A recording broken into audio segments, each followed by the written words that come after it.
La ocasión anterior nosotros ya terminamos con las virtudes genéricas, ¿no? Vimos en efecto en qué consisten, cuál es su relevancia, cuál es su importancia en sentido profiláctico, y dijimos la última ocasión que el día de hoy nosotros pasaríamos a este otro aspecto que ciertamente es muy fundamental para la terapéutica de las enfermedades espirituales, es decir, para la recuperación de la salud espiritual, y que corresponde de hecho al papel tan esencial que juega el Padre Espiritual. De hecho, el apartado se titula El papel terapéutico del Padre Espiritual. Ya iremos viendo en efecto de dónde es que emana su relevancia, de dónde es que viene su importancia, y también podremos entender el por qué los padres de la Iglesia le asignan al Padre Espiritual un papel tan importante y un papel, incluso podemos decirlo así, tan sobresaliente. Entonces, para empezar, lo primero que podemos decir es que el discernimiento, tal como suelen entenderlo los padres, es un carisma que el ser humano recibe cuando alcanza los niveles más altos de la vida ascética. Es decir, cuando llega a la maduración final de la praxis. Entonces, lo que podemos ver ya en este caso es que el discernimiento es efecto de una dedicación sincera a la recuperación espiritual, ¿no? Es un carisma que Dios nos otorga cuando hemos alcanzado, en efecto, los niveles más altos de la vida ascética. O sea, cuando hemos llegado ya a una maduración espiritual, el carisma que de aquí emerge, una vez llegados a este punto, es el discernimiento.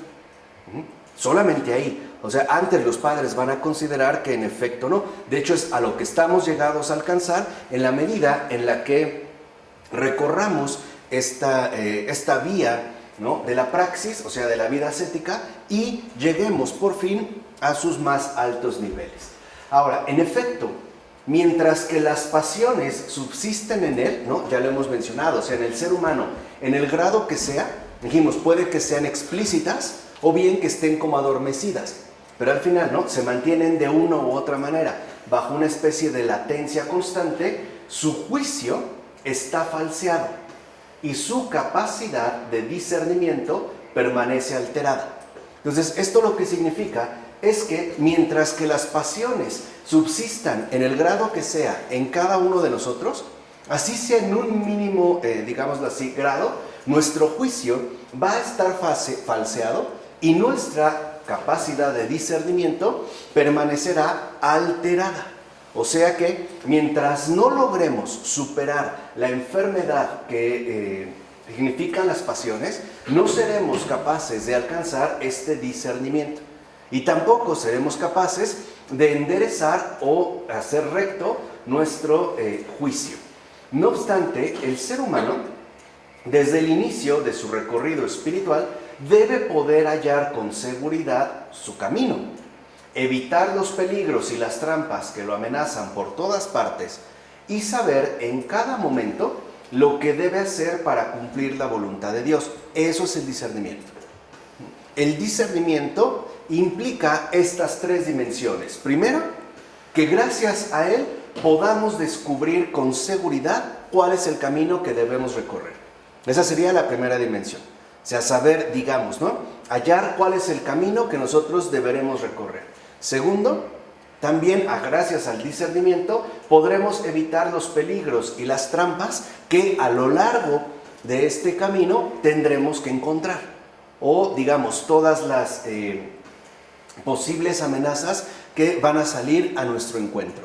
Y por último, esto ya sería, digamos, como el culmen pleno del discernimiento, pero esto es lo que nos va a permitir saber en cada momento, porque no se trata de un plan abstracto, no se trata de una teoría meramente conceptual o general, no, se trata de una realidad operativa. O sea, la gracia es esto, es operativa en nosotros, ¿no? La relación que mantenemos con Dios no se limita a una especie de esquematismo formal, sino que involucra, en efecto, una relación íntima con Él. Y por eso el discernimiento, ya en su plenitud, nos permite saber en cada momento lo que debemos hacer para cumplir la voluntad de Dios. Entonces, primero, nos ayuda a descubrir el camino. 2, nos permite evitar los peligros y las trampas que tendremos que atravesar. Y por último, nos permitirá saber con toda claridad cuál es la voluntad de Dios en cada momento de mi vida. Esto es justamente ya el discernimiento. Ahora, el ser humano, desde el inicio de su recorrido espiritual, debe acceder a estos tres ámbitos. Debe hacerlo, los necesita.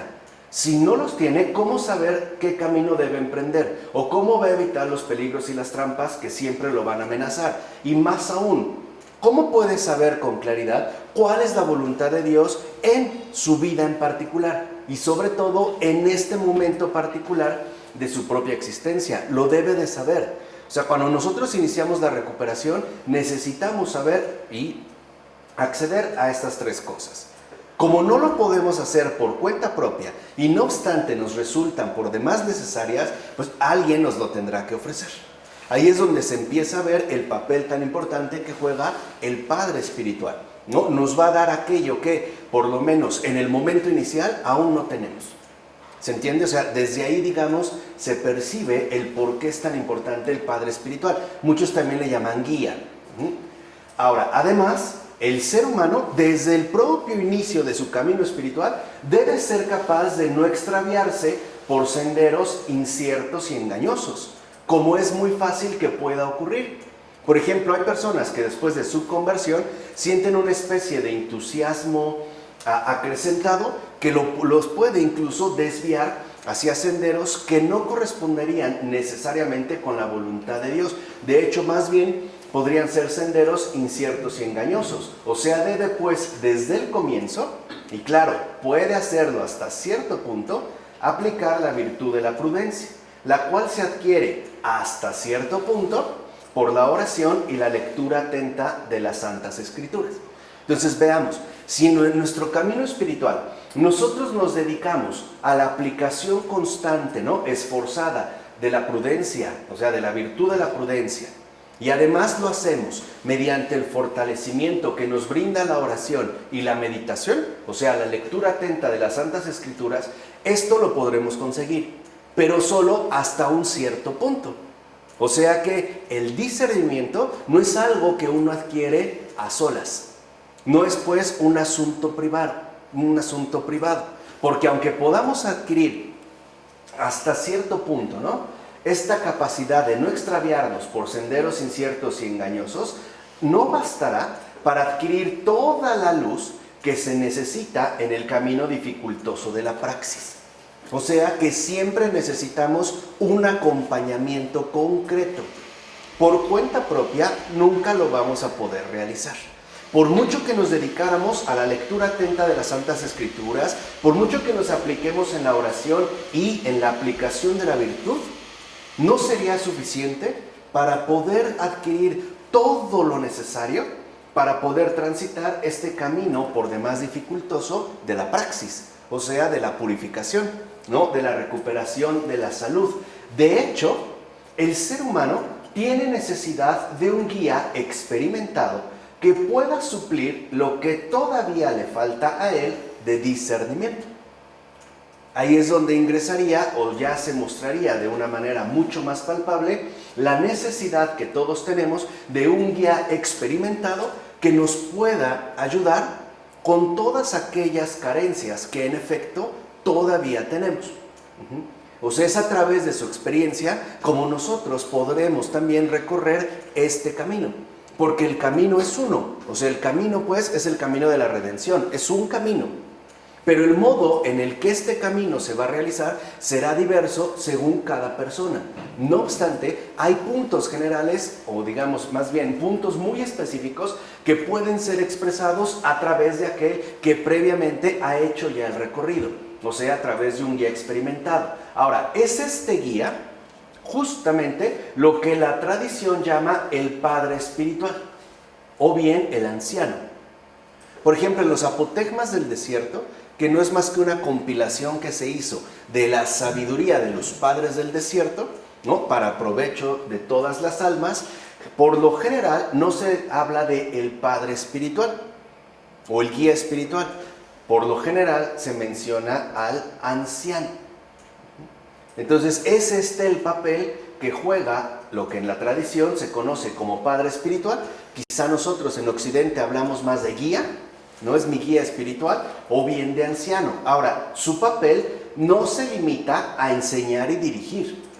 O sea, no es un papel meramente instructivo y prescriptivo, sino que se le considera como un terapeuta capaz de curar a quienes se encomiendan a sus cuidados, conduciéndolos a la salud. Y esto es lo más importante de un padre espiritual, de un guía, o sea, de un anciano.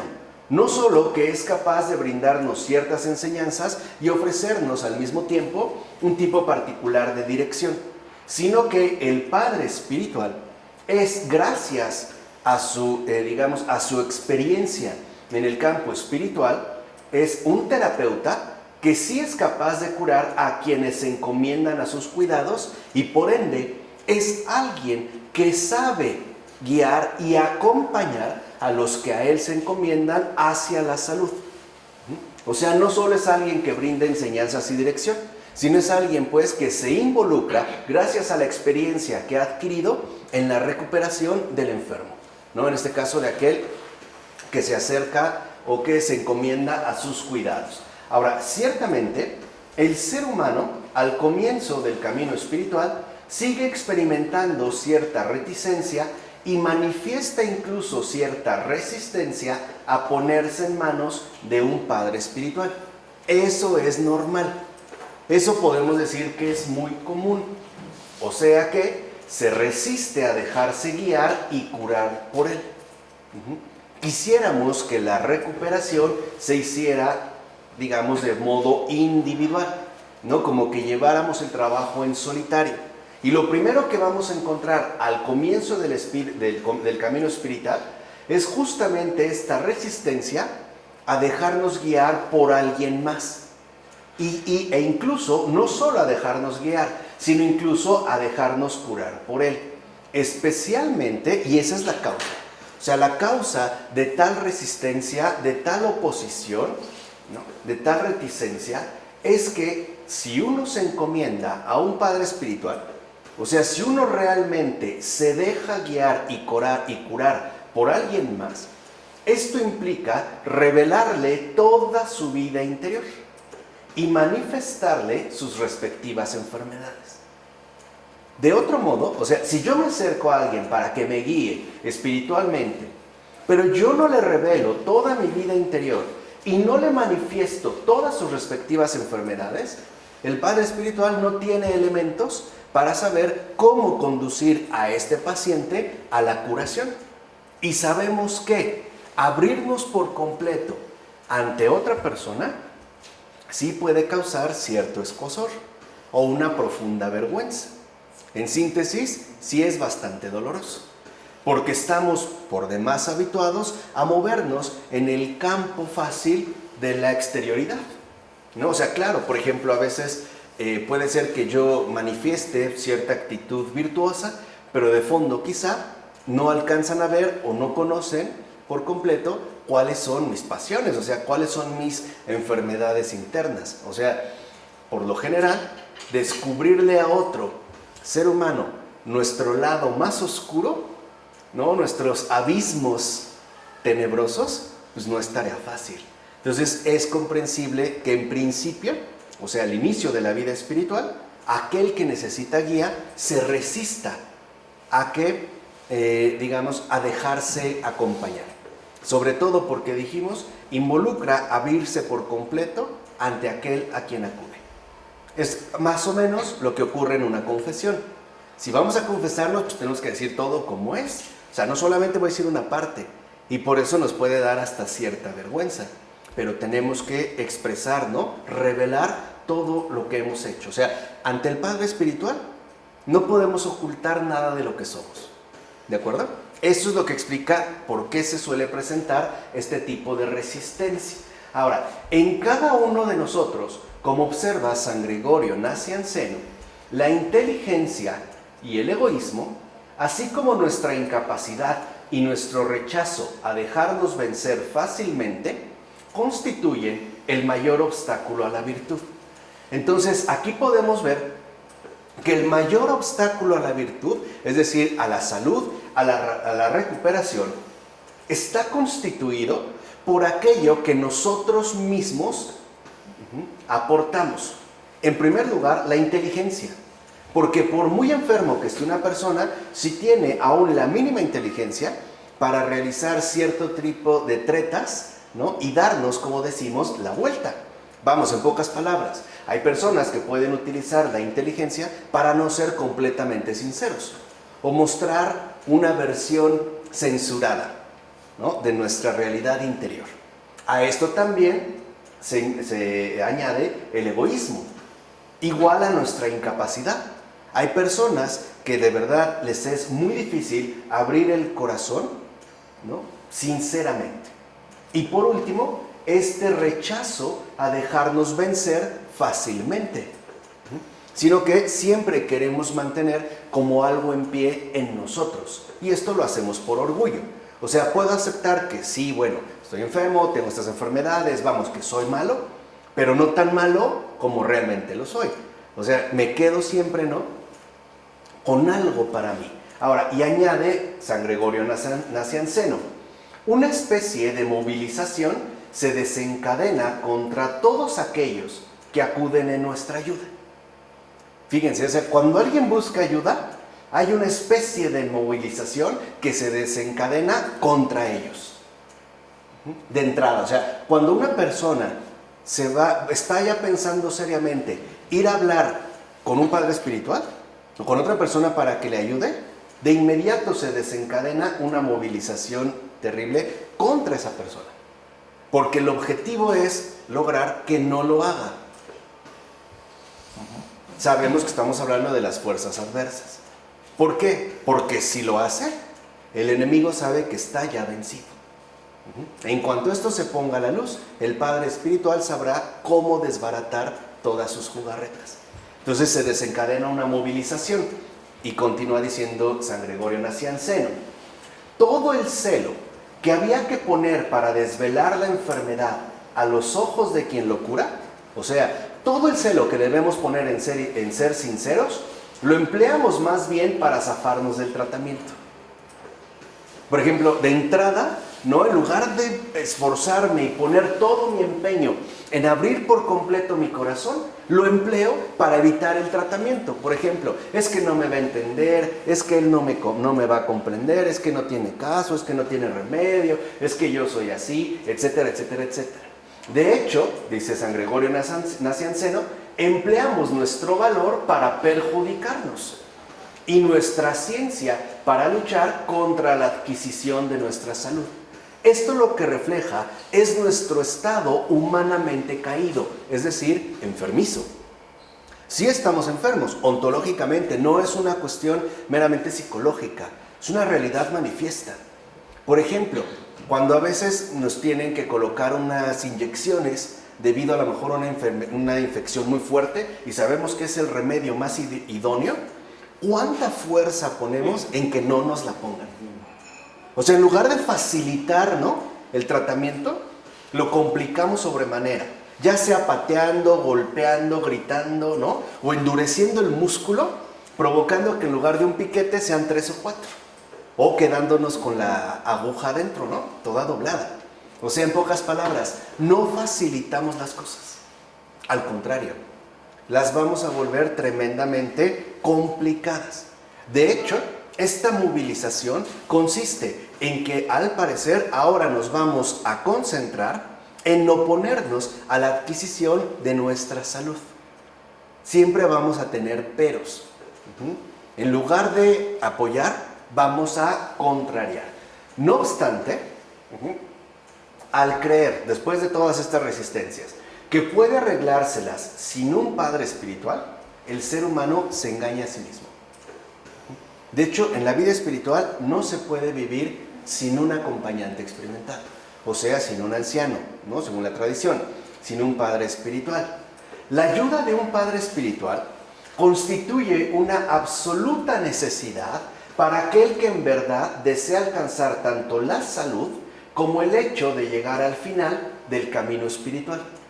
Podemos decir entonces que sin la ayuda de un padre espiritual, no vamos a alcanzar ni la salud plena, ¿no?, que estamos deseando, y tampoco vamos a llegar hasta el final del camino que hemos empezado a recorrer. Lo más probable es que nos quedemos truncos, ¿no?, o interrumpamos nuestro avance más temprano que tarde. O sea, sin esta ayuda no vamos a llegar al final y no vamos a alcanzar la salud. San Juan Clímaco, por ejemplo, escribe que se engañan los que confían en ellos mismos y piensan que no necesitan de nadie que los guíe. Esto es algo muy contemporáneo, muy moderno, ¿no? Donde pensamos que yo no necesito ayuda, que si quiero puedo, ¿no?, que todo está en mí y por lo tanto no necesito que nadie me acompañe en mi respectiva recuperación. O sea, no necesito a nadie que me guíe. Esto yo lo puedo hacer, yo sé cómo, yo sé realizarlo, etc. Esto, como dice San Juan Clímaco, es un engaño. De hecho, es un autoengaño. Por eso aconseja San Nicéforo el Solitario lo siguiente. Vean, para que vean lo que afirman los padres de la iglesia. No es un juego. Dice, si no tienes maestro espiritual, busca uno a cualquier precio. O sea, ahí la expresión es tajante. Tenemos una necesidad completa de un maestro espiritual, de un padre espiritual, de un guía espiritual. Y si no lo tenemos, como dice San Nicéforo el Solitario, debemos buscarlo a cualquier precio. Lo cual significa que en el campo real, concreto, de la vida espiritual, el maestro espiritual es, de hecho, lo más importante para nuestra recuperación. Nadie puede crecer a solas, espiritualmente hablando. Tenemos necesidad de un maestro espiritual, ¿no? Y repito, como dice San Nicéforo, si no tienes maestro espiritual, busca uno a cualquier precio. O sea, no es como una opción, no es a lo mejor como podríamos solicitar una comida si la queremos, por ejemplo, no sé, con leche entera o descremada. No es una opción. Es de hecho una obligación tener un padre espiritual. Y aquí quisiera hacer un brevísimo paréntesis. Al menos en Oriente, es decir, dentro de la Iglesia Ortodoxa, la figura del padre espiritual sigue siendo algo fundamental. En Occidente ya no tanto. De hecho, por ejemplo, la mayoría de nosotros carece de un maestro espiritual. Podemos decir incluso que no tenemos ninguno. Y también, al mismo tiempo, no nos preocupamos por conseguirlo. No, o sea, como que vamos pescando un poquito de aquí, por allá, etc. Pero no es algo que para nosotros, al menos en principio, resulte ser algo tan importante, como sí lo destacan, de hecho, los padres de la Iglesia, ¿no? Especialmente, en este caso, la tradición ortodoxa. Es más, hoy podemos decir que hay una grave carencia de maestros espirituales en, ¿no?, la realización de nuestra vida creyente ordinaria. No lo tenemos. Por ejemplo, quizá me parece que lo que más podemos llegar a tener en Occidente es un confesor, o sea, alguien con el que voy y me confieso, ¿no?, periódicamente, y que de hecho me conoce y me ayuda, pero es hasta ahí. O sea, pareciera que en Occidente hay una especie como de empeño en realizar todo el espectro de nuestra vida humana según un criterio de soledad y aislamiento.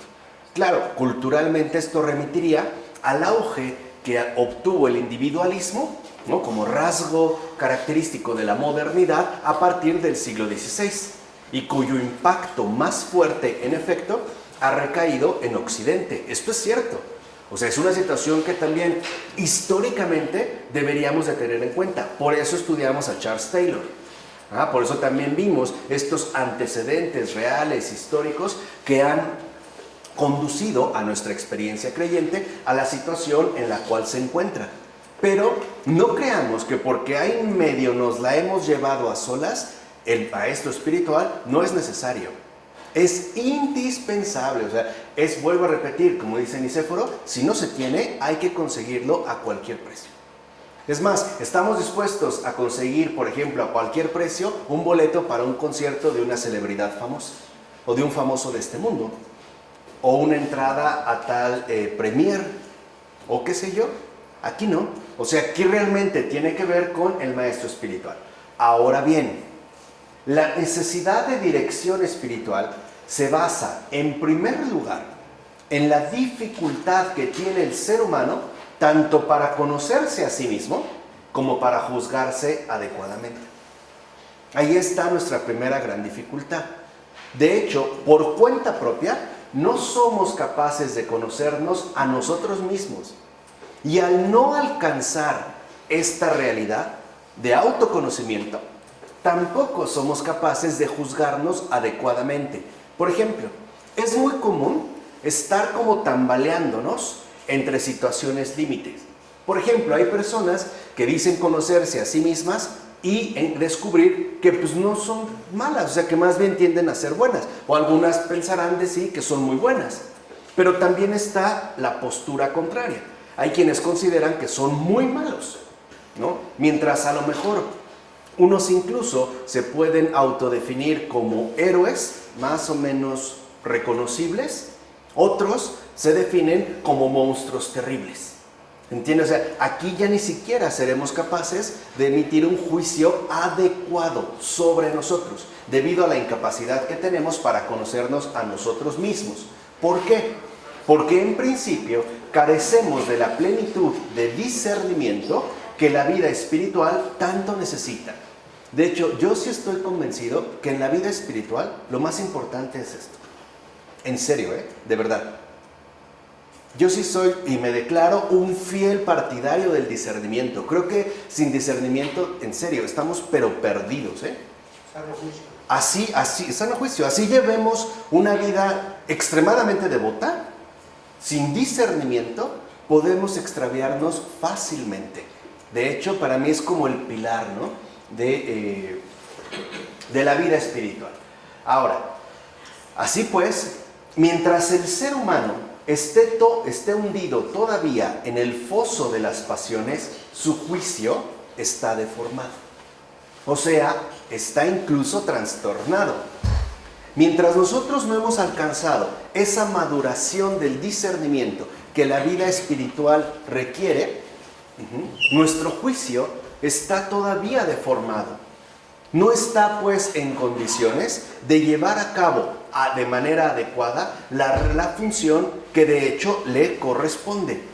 Hay quienes incluso no solo tendremos un juicio deformado, es más, probablemente tengamos ya un juicio completamente trastornado, lo cual, por supuesto, es mucho más grave.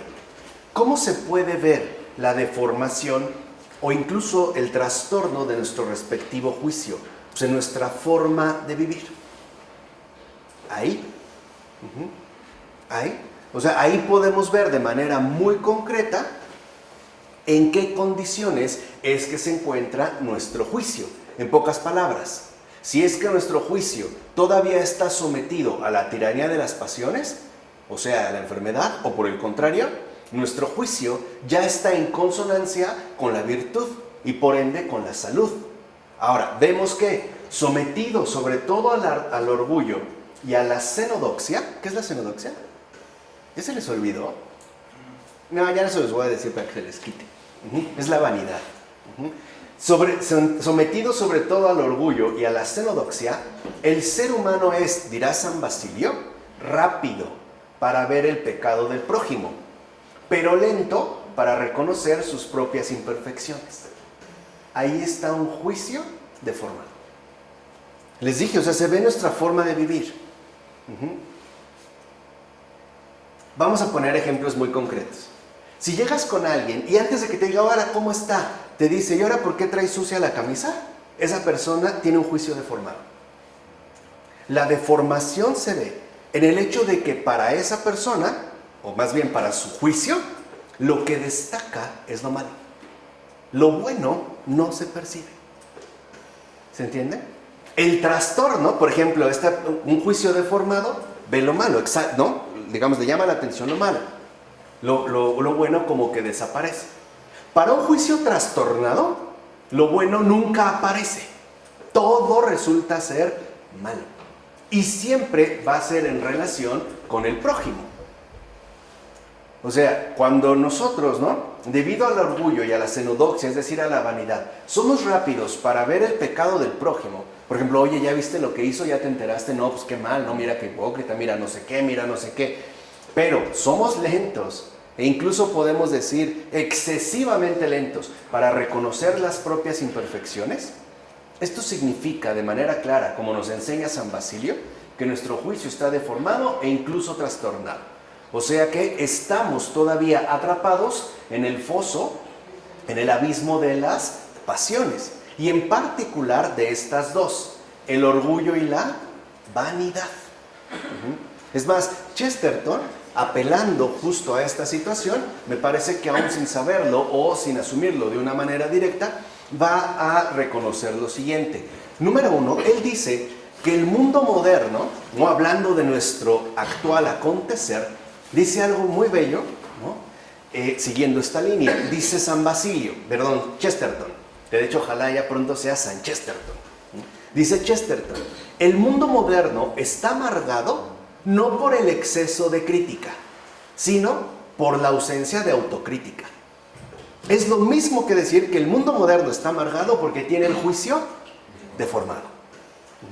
Por ello, una buena manera para empezar a sanear el propio juicio es, si yo puedo ver un defecto en alguien más, y no lo voy a negar porque tampoco nos vamos a hacer tontos, si yo soy capaz de ver un defecto en alguien más, de inmediato, o sea, de la crítica, de inmediato tengo que pasar a la autocrítica. ¿Y qué tanto hay de ese defecto en mí? Con toda sinceridad. Y ahí se acabó la amargura. Lo que aparece es la cordura.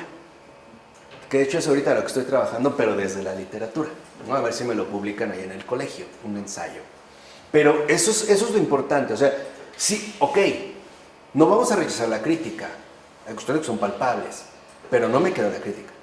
De inmediato, o sea, sin lentitud, también voy a reconocer mis propias imperfecciones.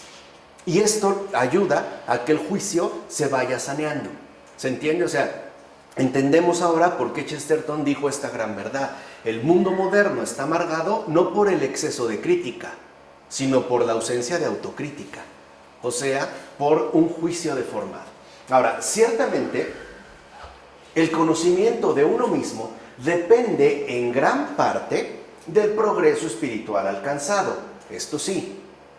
Y cuando los padres evocan la necesidad de conocerse uno mismo, normalmente entienden por ello el conocimiento del propio pecado.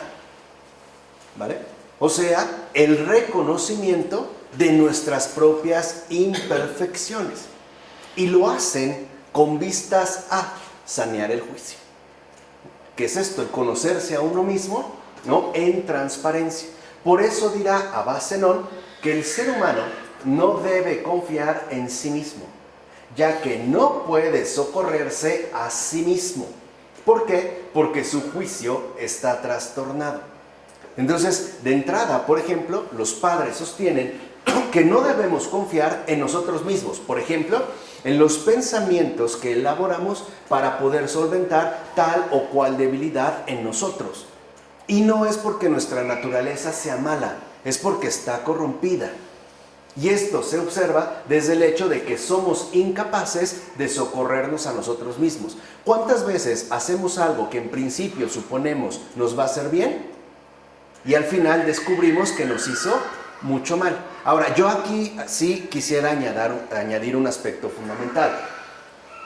Es cierto que todo esto es importantísimo, pero también hay que darnos cuenta que la necesidad de conocerse a uno mismo, claro que toma en consideración el conocimiento del propio pecado, pero es más importante todavía el reconocimiento del amor de Dios, que es más fuerte que ese pecado. ¿Se entiende? Porque si no, de ahí ya viene un extravío. Por ejemplo, podríamos incurrir rápidamente en una especie de decepción que nos conduzca al desánimo. Por ejemplo, ¿no? Una especie de que todo está ahí torcido. Pues sí, pero no solo hay eso. O sea, en pocas palabras, que el conocimiento de uno mismo sea en base a, claro, aceptación del pecado, pero también de la gracia. Pecado y gracia, de manera conjunta. ¿Vale? Porque si no, entonces de entrar ahí ya nos podríamos como que desviar. Caer incluso en una especie de rigorismo jansenista, ¿no? Afirmando que nuestra naturaleza está completamente perdida y que lo único que encontramos en el ser humano es pecado. Y pues la realidad es que no, porque no somos puro pecado. O sea, en síntesis, no somos demonios, somos seres humanos. Una mezcla extraña, ¿no?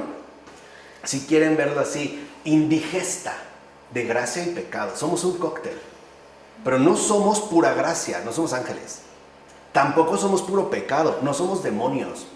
Somos seres humanos que caminan en dos pies y que por lo regular suelen ir tambaleándose entre el vicio y la virtud. Seres humanos. ¿Se entiende? Porque si no, de entrada ya podríamos como dar un pequeño resbalón. Por eso también es fundamental reconocer, ¿no?, la presencia importante que tiene la gracia en relación con el pecado. ¿De acuerdo? Ok. Por su parte, San Doroteo de Gaza aconseja lo siguiente.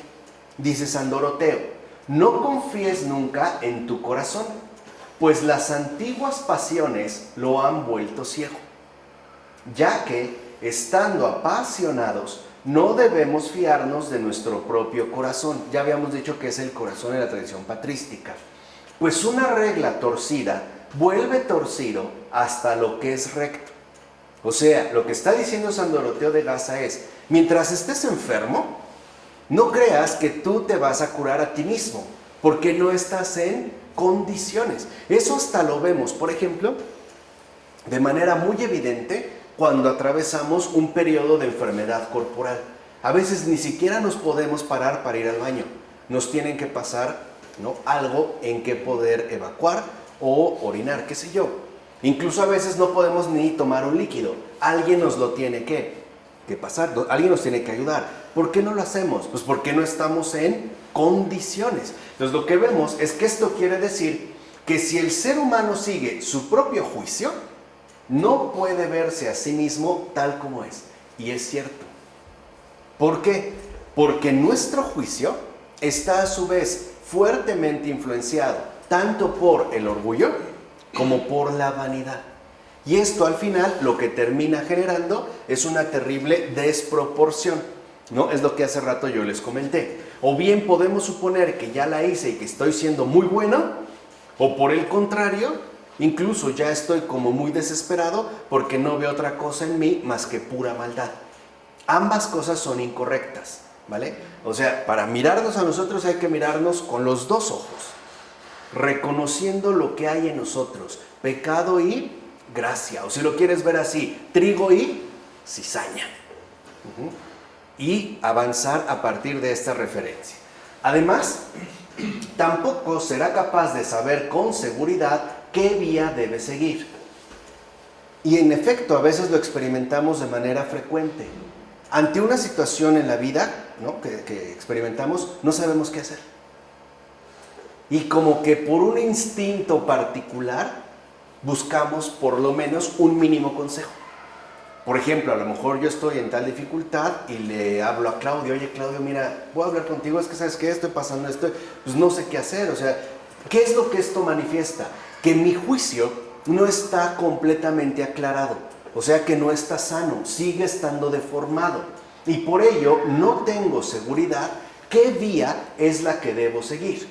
Ahora, si no sé claramente qué vía debo seguir, entonces hay un riesgo constante de apartarnos del camino recto. Mas yo me atrevo a decir que hay personas que por no acudir a un maestro espiritual se apartaron tanto del camino recto que ya no regresaron, se fueron. No consultaron a nadie. Estaban convencidos, ¿no?, de esta idea que habían descubierto, o de este, digamos, ¿no?, de este planteamiento que ellos mismos habían elaborado, que todo se les ocurrió, menos lo más importante: renunciar a su propio juicio, ¿no?, como si se tratara de una gran novedad, cuando en realidad lo novedoso es el aislamiento de esa idea que ellos practicaron. El ejemplo fundamental de tal extravío son los herejes. Si lo ves, los herejes tienen una ocurrencia y lo siguen, ¿no? Lo siguen ya como en solitario. Y claro, pues después otros van como detrás de ellos. Pero lo primero entonces era el no renunciar al propio juicio, ¿vale? ¿Vamos? Por eso San Nicéforo, el solitario, aconseja lo siguiente. Dice San Nicéforo: es preciso buscar un maestro infalible, pues sus lecciones nos mostrarán nuestras desviaciones a derecha o izquierda. Y esto es muy bello. ¿Cuáles son las desviaciones a derecha o izquierda? Por ejemplo, cuando nosotros, ¿no?, debido a nuestro juicio errado, es decir, deformado, y no acudimos a la ayuda de un maestro espiritual, entonces podemos desviarnos a derecha. Por ejemplo, creyendo que estamos haciendo algo muy bien, cuando en realidad puede ser que no sea así. O bien nos desviamos hacia la izquierda. Por ejemplo, pensando que me estoy equivocando, cuando por el contrario puede ser que sea lo que debo realizar. ¿Se entiende? O sea, hay desviaciones a derecha o a izquierda. Por ejemplo, a lo mejor una persona puede tener el siguiente pensamiento, así como que de la nada, ¿no?, estando un día en su casa. Y si me hiciera sacerdote, por ejemplo, para hacer mayor bien y poder llegar y tal, ¿no? Se está desviando supuestamente hacia el bien. O sea, se está yendo a la ¿qué? Hacia la derecha. Sí, pero lo primero es trastornar, o sea, contradecir el propio juicio. Por ejemplo, interrogando al juicio. ¿De dónde sacas eso?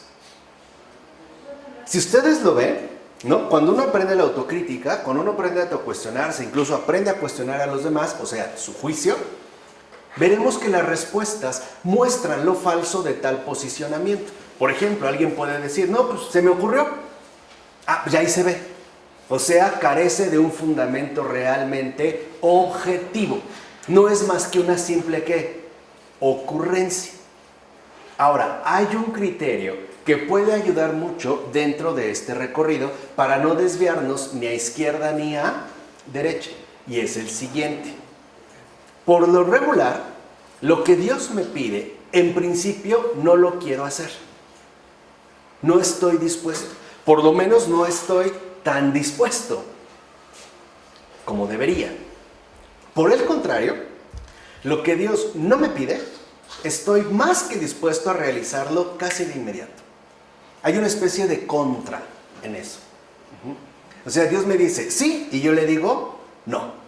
Dios me dice no y yo le digo sí. Aquí podemos aprender a sondear el corazón. Por eso vuelvo a insistir. Sanear el juicio es también ejercitar constantemente la autocrítica. Por ejemplo, un pensamiento, ¿de dónde viene? Van a ver que no me lo estoy sacando de la manga. Adelante verán la importancia que esto tiene. ¿De dónde viene? Oye, ¿y si pongo un asilo para ancianos? ¿De dónde viene? ¿Quién te lo está sugiriendo? ¿De dónde lo sacas? ¿De dónde brota, digamos, esa inspiración? No, pues de mí. Bueno, habrá que ver si no viene del orgullo o de la vanidad o de una sugerencia maligna. Se puede ver. Es de hecho más fácil de lo que podemos suponer. Pero lo importante es estar atentos, ¿de acuerdo? No desviaciones, entonces, ni a derecha ni a izquierda, ¿no? Bien, y añade, su experiencia personal, recuerden, está hablando del maestro espiritual, de estas dificultades nos iluminará respecto a ellas y nos mostrará sin duda alguna el camino espiritual que podremos entonces recorrer con gran facilidad. Entonces, en primer término, un maestro espiritual no es un dictador, es un facilitador. Nos facilita el recorrido porque él ya lo ha atravesado previamente. Parte pues de su experiencia y conoce las dificultades que ahí se presentan. Es como, por ejemplo, a lo mejor grandes maestros de la carretera como Hassan o Rafa, bueno, para mí son tales, y yo les digo, oye, voy a ir a tal lugar. Y Rafa ya ha ido varias veces, me dice, oye, sí, pero ¿sabes qué? Ten cuidado porque las curvas pasando tal, están peligrosas. O ¿sabes qué? Hassan me dice, no voy a ir a otro lado. Y Hassan me previene. Me dice, ¿sabes qué? Pues ten cuidado porque ahí hay una zona de niebla pesada, tal. O estas cosas. Ya conoce el qué, el camino. ¿Por qué lo conoce? Porque ya lo recorrió. Entonces, lo que va a hacer es facilitarnos el recorrido. ¿De acuerdo? Con sus advertencias. Ya sabe, ya lo ha experimentado. Por añadidura, el recurrir a un padre espiritual lo justifica el peligro que entraña para el ser humano seguir su propia voluntad. Y ese es el primer efecto curativo de recurrir a un padre espiritual, es que contrariamos la voluntad. Quiere decir que si yo acudo a un maestro espiritual, ¿no?, que como menciona San Nicéforo, si no se tiene uno hay que conseguirlo a cualquier precio. Son palabras de él, no son palabras mías. Hay que conseguirlo a cualquier precio. Si yo me encomiendo a un maestro espiritual, es porque de entrada ya hice lo más importante. Ya no voy a seguir mi propia voluntad. Me voy a poner en manos de este maestro. ¿Se entiende? Ahí ese simple gesto ya trae, por así decirlo, una enorme ola de salud interior. O sea, ya es la primera parte o la mitad de la recuperación espiritual. Porque en su estado caído, nuestra propia voluntad tiende a oponerse a la voluntad de Dios. Es lo que yo les comenté hace rato. Si Dios se manifiesta a través de otra persona, por ejemplo, pidiéndonos algo, y la respuesta debe ser sí, lo más normal, digamos, lo común es que le digamos que no. Y si Dios nos pide que digamos algo no, si seguimos nuestra propia voluntad, ¿qué vamos a decir? Pues que sí. Esto es debido a nuestra condición caída. Enseña San Doroteo de Gaza que si un hombre no confiesa todo lo que hay en él, el diablo descubrirá en él una voluntad propia que le permitirá derribarlo. Entonces, ¿por qué somos vencidos por el diablo? Porque nos sostenemos en la propia voluntad. Cuando el diablo descubra que cualquiera de nosotros tiene así sea un palillito de voluntad propia, por ahí lo va a tirar. Por ahí. Por el contrario, cuando descubra que no hay voluntad propia, sino que todo es voluntad de Dios, no tiene manera de derribarnos. Porque nadie puede atacar la voluntad divina. ¿Se entiende? Esa es la estrategia. Por eso nos va a tratar de convencer de que, aunque sea mínimo, mantengamos la propia voluntad. Y dice San Doroteo, cada vez que nos apegamos obstinadamente a nuestra propia voluntad, mientras pensamos hacer maravillas, nos tendemos trampas a nosotros mismos y no sabemos que más bien nos encaminamos a nuestra perdición. Recuerden que eso es lo que quiere el diablo, ¿no? Nuestra perdición. En efecto, ¿cómo podríamos conocer la voluntad de Dios o buscarla verdaderamente si ponemos la confianza en nosotros mismos y afirmamos nuestra propia voluntad? Por eso, cuando el demonio nos incita a poner la confianza en nosotros mismos, sabe que por el hecho de ser frágiles, seremos fácilmente derribados. ¿Entiende? Es como si a una persona la estuviéramos convenciendo de ponerse encima de un montículo de arena. Y una vez arriba, llegáramos y lo pateáramos para que se venga, ¿qué? Abajo. Por eso lo primero que va a buscar es que retengamos, así sea mínimamente, la propia voluntad. O sea, que nos aferremos a nosotros mismos. Es por eso que el hecho de encomendarse a un padre espiritual permite vencer esta voluntad propia que, según las palabras de Abba Boehmen, es un muro de bronce entre el hombre y Dios. Y el diablo lo sabe. Por eso lo que quiere no es que se derribe este muro, sino que se convierta en muralla. Porque así es como somos extremadamente frágiles y susceptibles de ser derribados una y otra vez. Así pues, el recurrir a un padre espiritual permitirá de igual manera adquirir la por demás necesaria humildad, que es columna vertebral de la vida espiritual. De hecho, San Juan de Gaza escribe que si alguno tiene la idea de hacer algo bueno por sí mismo y no preguntando a los padres, o sea, no consultando a los padres espirituales, está fuera de la ley. Es decir, no está haciendo nada legítimo. ¿Por qué no? ¿Por qué está fuera de la ley? Porque no está obrando en humildad. está obrando según su propia voluntad. Y por eso, lo que Él realice por propia voluntad no tiene nada de legítimo.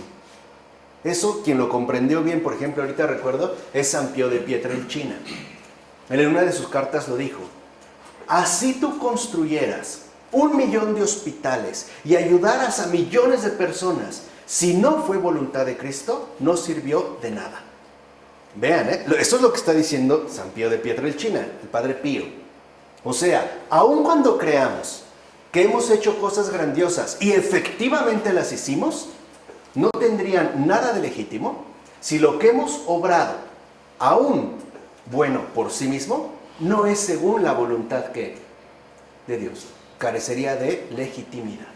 Y añade, el que por el contrario lo hace preguntando y consultando, cumple la ley y los profetas.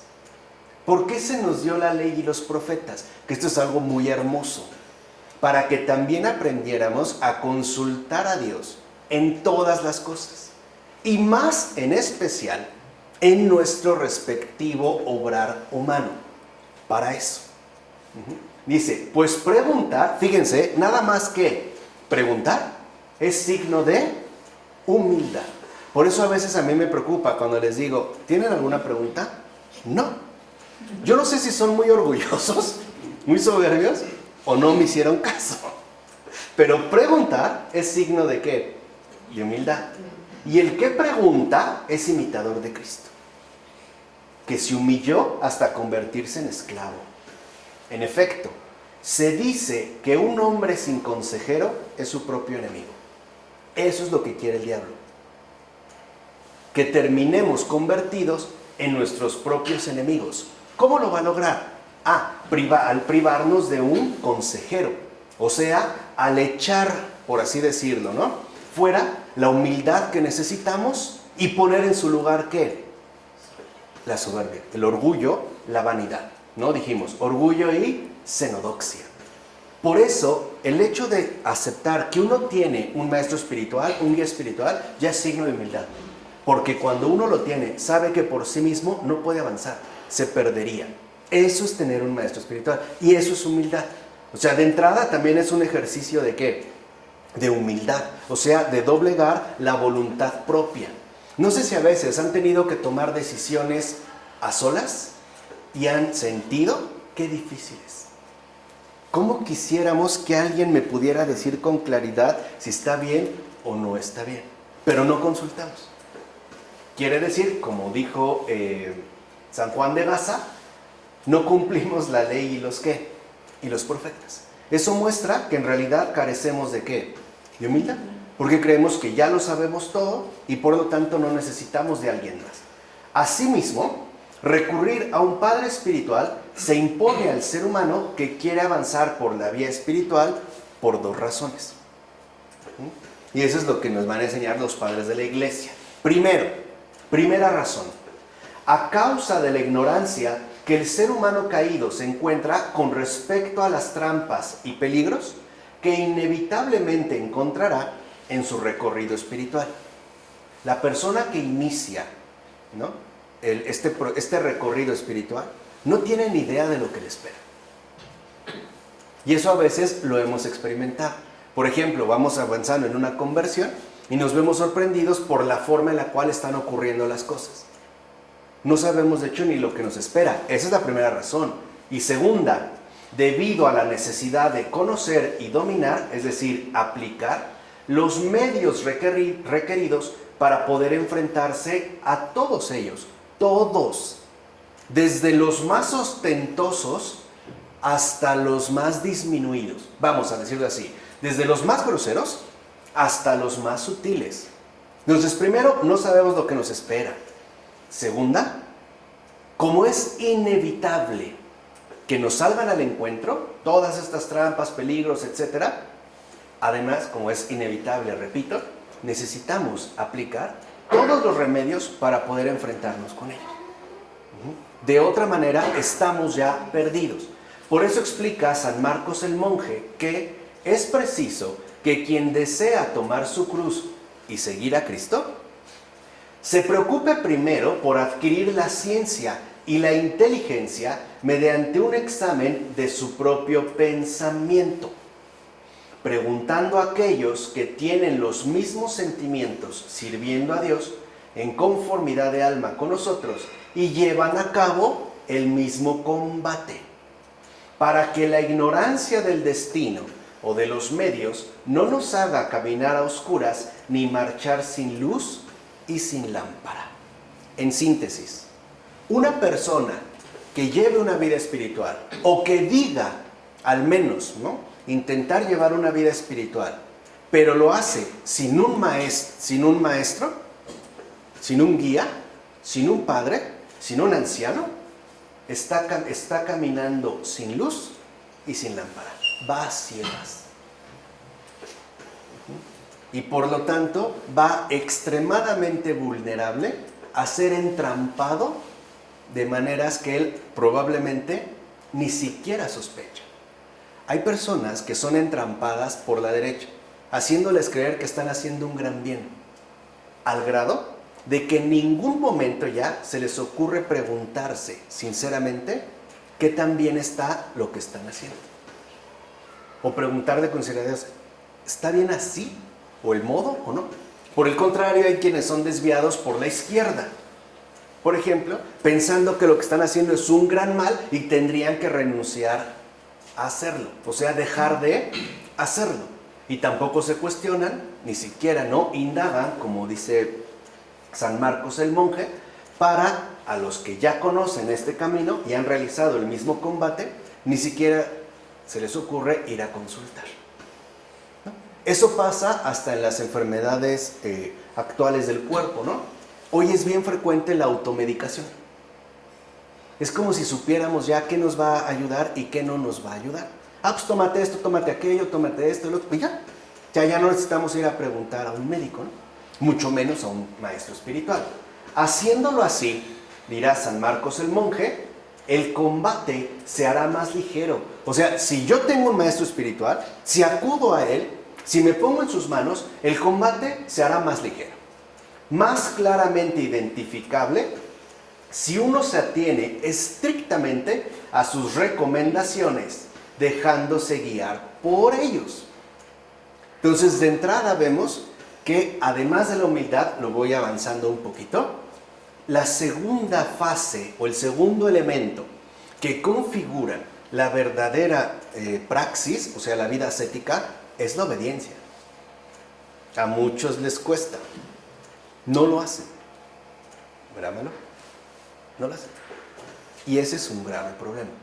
Por eso, como lo dice San Marcos el monje, si ya hemos detectado, ¿no?, en las dificultades, pues el combate se hace más ligero. Además, lo tenemos mucho más identificable si seguimos las prescripciones que previamente nuestro maestro espiritual nos ha dado.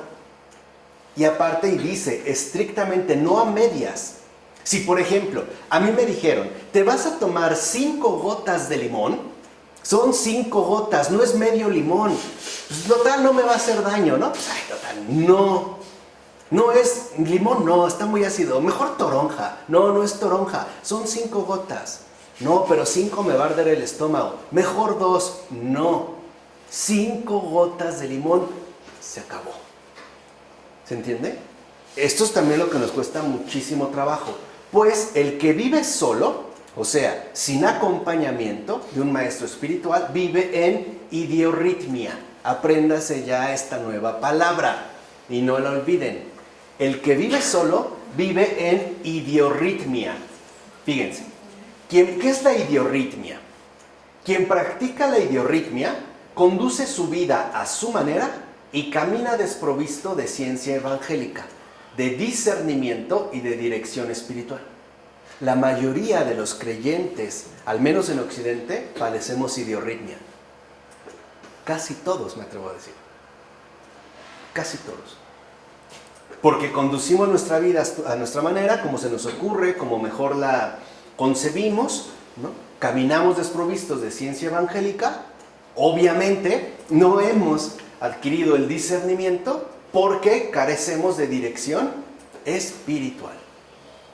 son maestro espiritual en serio, o sea, que es ABC, donde ya no se cuestiona, son 5 gotas de limón. Oye, pero ¿por qué limón? Pues mejor naranja, ¿no?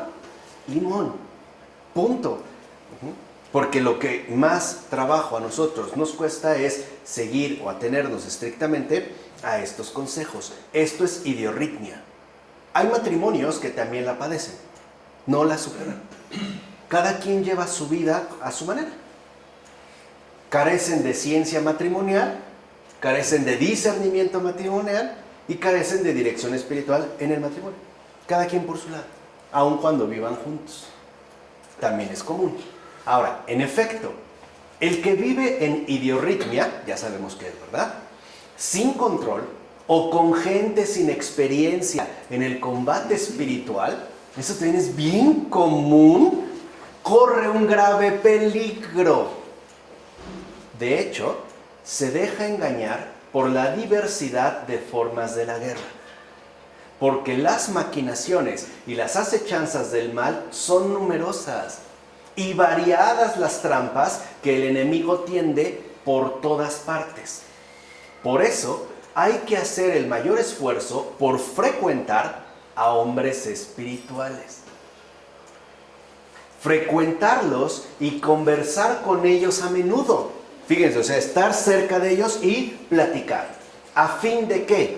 Incluso si uno mismo no posee la lámpara de la verdadera ciencia, o sea, el juicio recto, porque aún es un niño y todavía no ha alcanzado su pleno desarrollo espiritual, al caminar junto con quien sí lo ha logrado, no ande en tinieblas, no corra ningún peligro a causa de las trampas y las emboscadas del mal. Y así no se tope con las fieras espirituales que merodean en la oscuridad. Fieras que raptan y desgarran a quienes marchan a oscuras, es decir, sin la lámpara espiritual de la palabra divina, o sea, sin el maestro. Es lo que dice San Marcos el monje. Entonces, para el demonio es muy importante que adoptemos la idiorritmia como un criterio absoluto y definitivo. Que vayamos a tientas y a oscuras. De hecho, cuando entramos, por ejemplo, a un lugar que no conocemos y está extremadamente oscuro, y aun cuando lo conozcamos, no nos movemos con total naturalidad, ¿o sí? No, porque no vemos lo que ahí hay. No sé si me voy a pegar, si hay un hoyo, vamos completamente inseguros, etc. Y ahí es cuando más, en efecto, podemos ser destruidos, o sea, desgarrados, por ir en todo caso a oscuras. Lo importante es no ir a oscuras, es tener iluminado el recorrido para poder detectar dónde es que se encuentran las trampas. Por ejemplo, ¿no? Hay películas donde alguien va a poner un pie, pero hay una bomba, y alguien que ya se va y dice, no, ahí no, porque si lo pisas explota. Ah, bueno, entonces cambio el qué, el paso. Pero alguien me lo tiene que decir, alguien que conozca, alguien que tenga la ciencia evangélica, o sea, la sabiduría de Jesús. Así pues, teniendo en cuenta la multitud de peligros que debemos afrontar en la vida espiritual, sin dirección, o sea, sin maestro espiritual, las caídas serán inevitables. Y además serán cada vez más fuertes, más peligrosas. El propio libro del Eclesiastés lo subraya. ¿Qué dice Eclesiastés en el capítulo 4, versículo 10? Dice, ay de aquel que está solo, porque si cae, no hay quien lo levante. Porque va solo. Esa es la arritmia. Eso es lo que quiere el demonio. Que al ir solos, al optar por ir solos, no haya quien nos levante. Por eso San Doroteo de Gaza enseña lo siguiente. Dice San Doroteo, se dice en los proverbios, quienes no tienen guía caen como hojas. La salvación se encuentra en los muchos consejos. Proverbios 11, versículo 14. Y dice San Doroteo, examinad, hermanos, el sentido de estas palabras y ved lo que nos enseña la Santa Escritura. Nos pone en guardia contra la confianza en nosotros mismos y contra la ilusión de creernos advertidos y capaces de dirigirnos a nosotros mismos. Necesitamos más bien ayuda, necesitamos guías cercanos a Dios. No hay nada más miserable ni más vulnerable que aquellos que no tienen guía y caen como hojas. Ahora bien, no son solo los principiantes los que tienen necesidad de dirección. En efecto, como escribe San Máximo, el sabio no se basa en sus razonamientos, ya que los riesgos de extraviarse y de caer son tanto más grandes cuanto más se ha progresado. Esto es como evidente, ¿no? Si yo tomo una escalera de 100 peldaños, será una escalerota, ¿no? Bueno, si tomo una escalera de 50 peldaños y subo uno y me caigo, hasta de pie caigo. Pero si ya voy en el 49 y me caigo, tal vez me rompo un hueso. ¿Se entiende? O sea, este es el mayor riesgo. O sea, nadie puede andar a solas. Siempre se requiere, pues, este acompañamiento. De hecho, las trampas puestas por los demonios son más numerosas y más sutiles a medida que nos acercamos a la meta. Pues estos caminos finales son cada vez más ajenos al mundo acostumbrado. ¿Qué quiere decir? Que en la medida en la que crecemos espiritualmente, también los ataques del demonio son mucho más espirituales. Ya no son tan, digamos, fáciles de reconocer según el mundo que acostumbrado. Dejan de ser toscos y burdos y pasan a ser sutiles y, por así decirlo, extremadamente espiritualizados.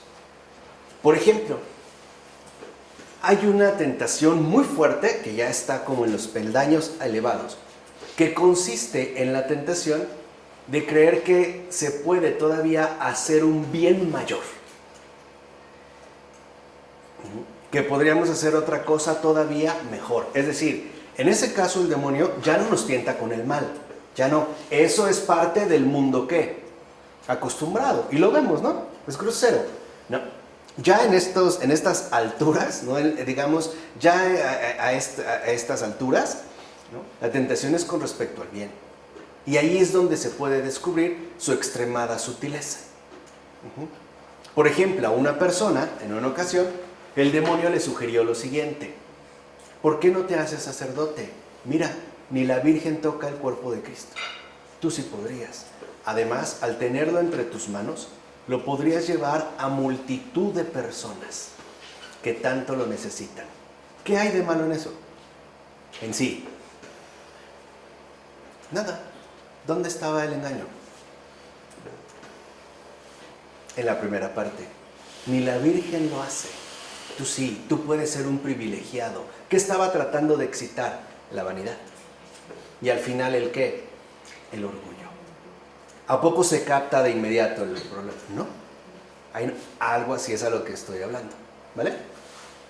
Y sin la ayuda de un padre espiritual experimentado, o sea, que conoce la ruta porque la ha recorrido y sabe muy bien cuáles son los peligros, el ser humano no logrará llegar a su objetivo. No lo puede hacer solo. No llega, ¿eh? No llega. Lo más fácil es que se extravíe, y pronto. Por consiguiente, San Juan Clímaco observa que muchos de aquellos que han emprendido el viaje, o sea, que ya han decidido, por ejemplo, ¿no?, avanzar en el camino de la virtud, al llegar a la mitad, se hallan en peligro o vuelven atrás porque no están preparados para las tribulaciones. Y eso también es bien frecuente. De repente estamos como a la mitad, ¿no? Y nos hallamos en peligro y entonces viene como la duda, ¿no? Híjole, no, pues se me hace que me equivoqué, entonces mejor me regreso. O bien, en todo caso, decido no continuar porque no sé cómo hacerlo y considero que no estoy preparado para poder realizarlo. Y dicha falta de preparación se debe al hecho de carecer de una dirección espiritual válida y conveniente.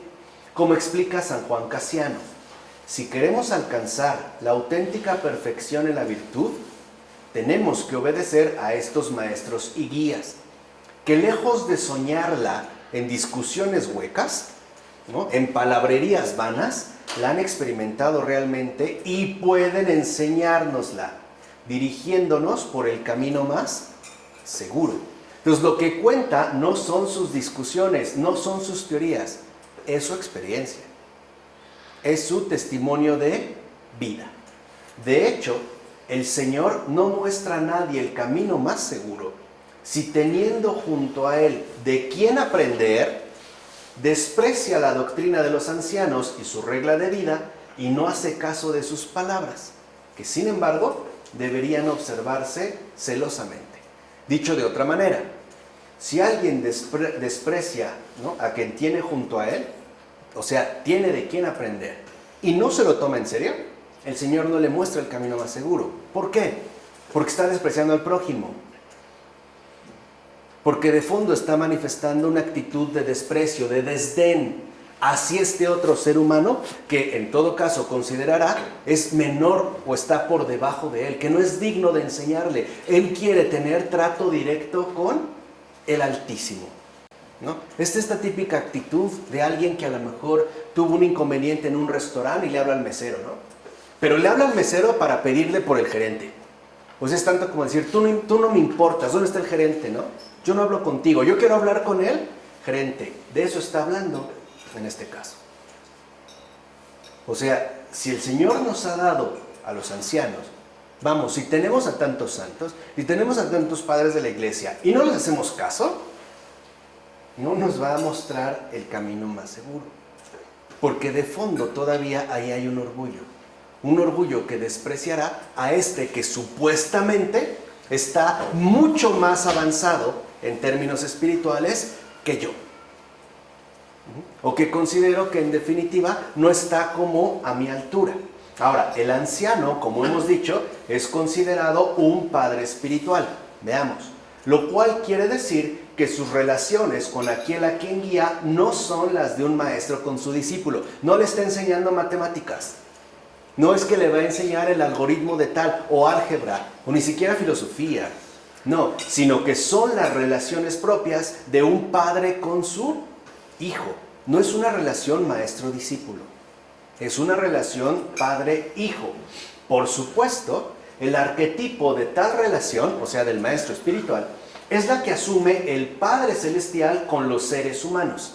Esto significa además que la relación que une al Padre espiritual con su Hijo espiritual es una relación de cercanía filial, o sea, de amor mutuo. Además, la función del Padre espiritual no se limita, como la de un maestro, a enseñar.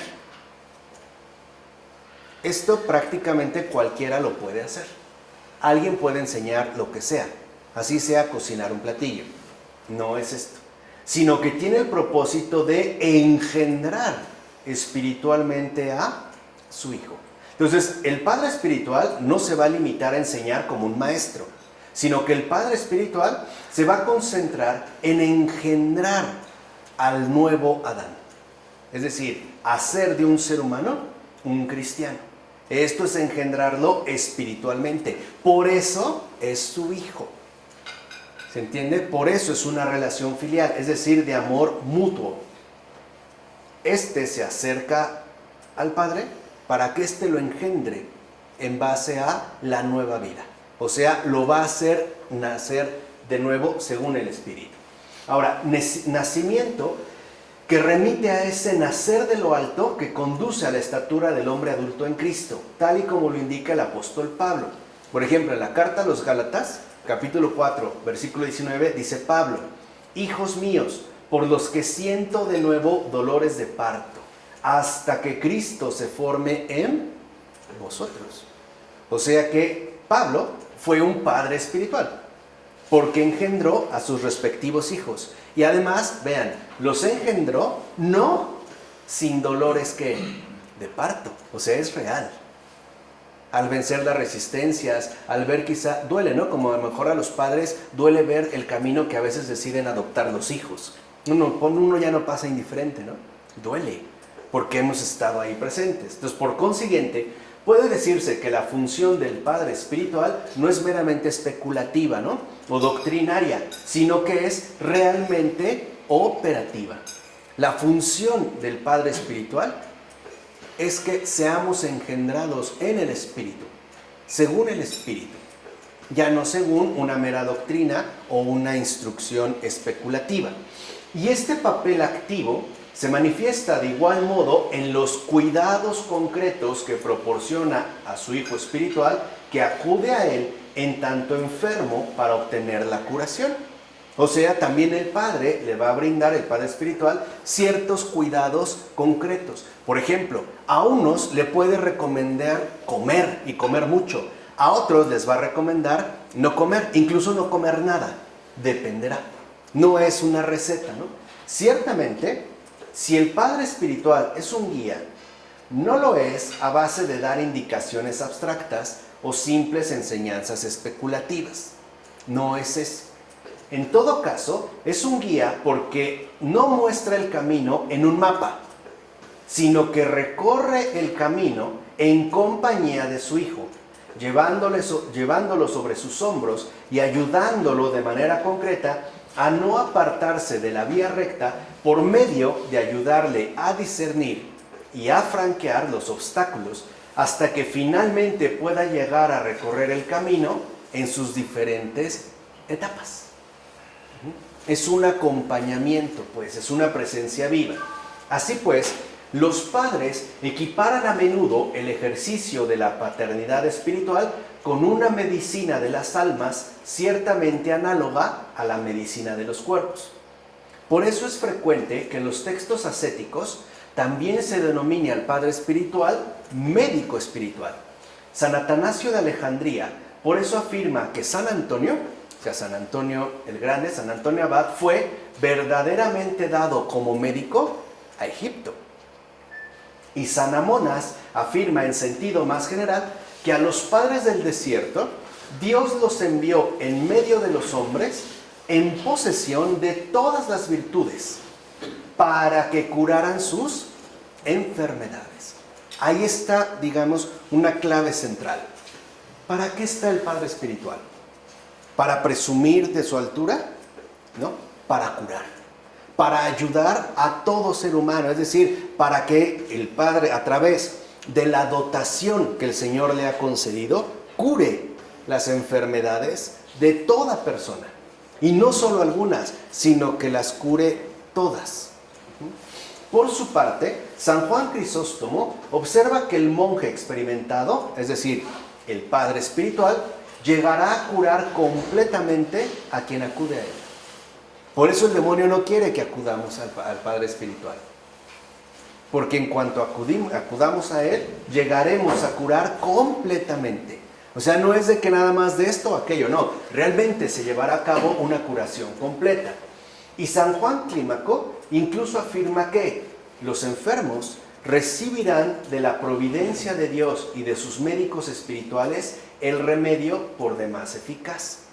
De hecho, el propio San Juan Clímaco menciona a quienes son curados de las pasiones del alma mediante el cuidado de los médicos. Es decir, la curación del alma de quienes tienen un maestro espiritual que los acompaña. Por su parte, San Juan de Gaza recomienda a una persona con la que mantiene correspondencia epistolar esto. O sea, le da un consejo a través de una carta, ¿no? ¿Qué le dijo San Juan de Gaza? Dice, solicita a los santos como quien está enfermo y necesita un médico. Y sírvete de ellos hasta que Dios te lleve a la salud perfecta.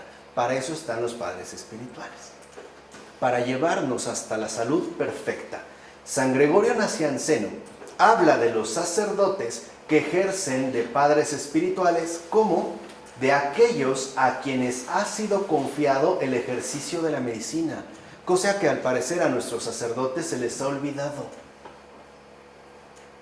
En lugar de tomarse en serio el ejercicio de la medicina que se les confió para curar toda enfermedad de las almas, parece que se han dedicado a lo que el Papa Francisco denuncia y repudia como clericalismo, como funcionarios administrativos que solo tienen, ¿no?, ciertas actividades que cumplir. ¿Y dónde está la curación de las almas? El sacerdote no solo está para ir a bendecir mi casa o mi coche, ni siquiera solo para bendecirme, está para curarme. Por eso le digo que, padre, si no, entonces mejor digamos de secretario o funcionario, ¿no? o fiel partidario del clericalismo, pero no padre. Y conste, está hablando San Gregorio Nacianceno de los sacerdotes, no está hablando de unos en particular, está hablando de todos. Y añade, él era sacerdote, él fue sacerdote. Añade San Gregorio Nacianceno, nosotros los sacerdotes somos los sirvientes y los colaboradores de esta medicina espiritual. O sea, en síntesis, para cerrar esto, tal parece que es muy importante que también los sacerdotes entiendan que son padres espirituales, están llamados a ser padres espirituales, o sea, médicos eficaces en la curación de las enfermedades que padece cualquier alma humana. Es más, toda alma humana son sirvientes y colaboradores, no son príncipes, como ya lo ha insistido el Papa Francisco, no son celebridades que hay que halagar con los mejores manjares y las mejores bebidas. No son celebridades, son sirvientes y colaboradores de una medicina espiritual que Dios quiere hacer llegar a todo ser humano alrededor de todo el planeta. Sirvientes y colaboradores de una medicina espiritual. O sea, de un acompañamiento eficaz de las almas humanamente enfermas. Esa es la misión fundamental que tienen. De ahí se derivará todas las otras actividades pastorales que en efecto también deberán cubrir, ¿no? Y deberán atender. Pero hay que entender, la enorme importancia que tiene para el sacerdocio la dimensión de ser padres espirituales. Alguien que gracias a la dotación que Dios le ha conferido, es capaz de curar a cualquier alma que se encuentre en su camino. Por eso el sacerdote tendría que estar mucho más visible y disponible para cualquier persona, no refugiado en una oficina y peor aún, en un horario de oficina estricto e inviolable. A veces ni siquiera se encuentran, no están disponibles. Y mientras tanto, las almas no solo sufren y padecen, también, hay que decirlo, están muriendo. En nombre del Padre, del Hijo, del Espíritu Santo. Amén.